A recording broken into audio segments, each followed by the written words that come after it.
one reflects, if you will, of the Francis turbine, this paragon of hydrodynamic efficiency, born of 19th century ingenuity and the singular brilliance of its namesake. James Bacano Francis commenced its tenure as a veritable titan in the nascent world of hydroelectric power. Its capacity to transmute the very kinetic energy of flowing water into that ethereal, indispensable commodity. Electricity was, in its day, nothing short of revolutionary.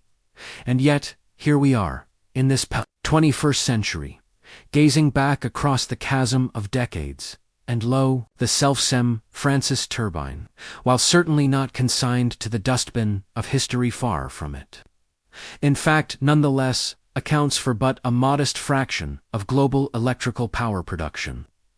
A curious demotion, perhaps, from its earlier preeminent station, a testament not to any inherent flaw in its elegant design, but rather to the ceaseless, indeed relentless, march of technological innovation, and the ceaseless expansion of humanity's appetite for wattage. The grand old workhorse, still reliable, still admirable, yet no longer the sole, undisputed monarch of the torrent.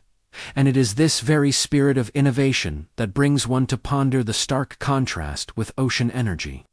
For while the very notion of harnessing the ceaseless ebb and flow of the tides, or the rhythmic surge of the waves, appears as ancient as the rudimentary understanding of fluid dynamics, one is left to observe, with a certain bewildered detachment, the comparatively languid pace of its contemporary manifestation.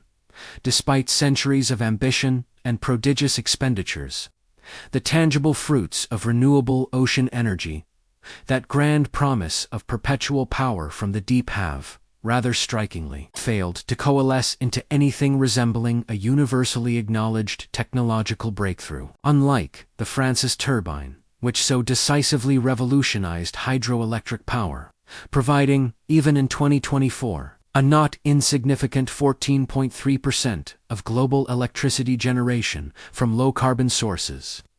No comparable triumph has emerged to effectively harness the immense power of the seas.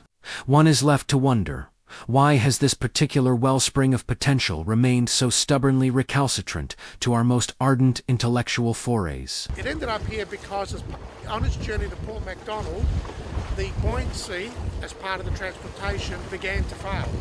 So they placed it in a location which wasn't too deep and also out of navigational path of large ships. Now, the key issues with this structure being here and so close to the beach is public safety and navigational safety.